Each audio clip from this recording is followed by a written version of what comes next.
আমরা অন্তর্বর্তীকালীন সরকারের কাছে আমরা আহ্বান জানাতে চাই, অবিলম্বে সেই মামলা পুনরুজ্জীবিত করা হোক। যারা এখনো বাইরে আছে, দেশের বাইরে আছে, তাদেরকে গ্রেফতার করে কারাগারে আটক করা হোক। একবার নয় 2000 বার ফাঁসি দিলেও তার ফাঁসি শেষ হবে না। এজন্য আজকের এই সমাবেশে আমরা শেখ হাসিনা সহ, রাশেদ খান মেনন, ইনু সহ 14 দলীয় জোটের নেতাদের সহ নেতাকর্মী সহ মামলা দায়ের করা হয়েছিল। সে মামলায় চার্জশিট হয়েছিল। অদৃশ্য শক্তির ইশারায় অধিকতর তদন্তের কথা বলে সেই চার্জশিট সেদিন সরায় নেওয়া হয়েছিল।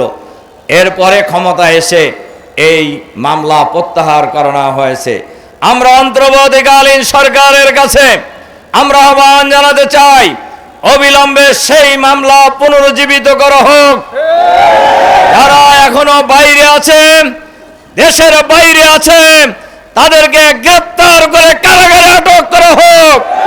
অবিলম্বে বিচার করে শেখ হাসিনা সহ সুনির্দিষ্ট অভিযোগের যাদের বিরুদ্ধে চার্জশিট দাখিল করা হয়েছিল, এই আসামিদেরকে ফাঁসির দণ্ড দেওয়া হোক।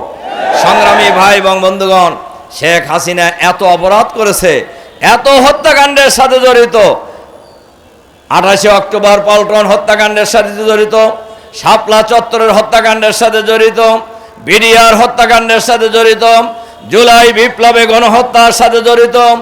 একবার নয় 2000 বার ফাঁসি দিলেও তার ফাঁসি শেষ হবে না।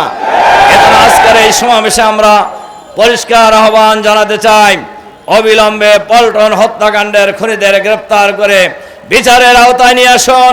তাদের বিচার কার্য শেষ করুন।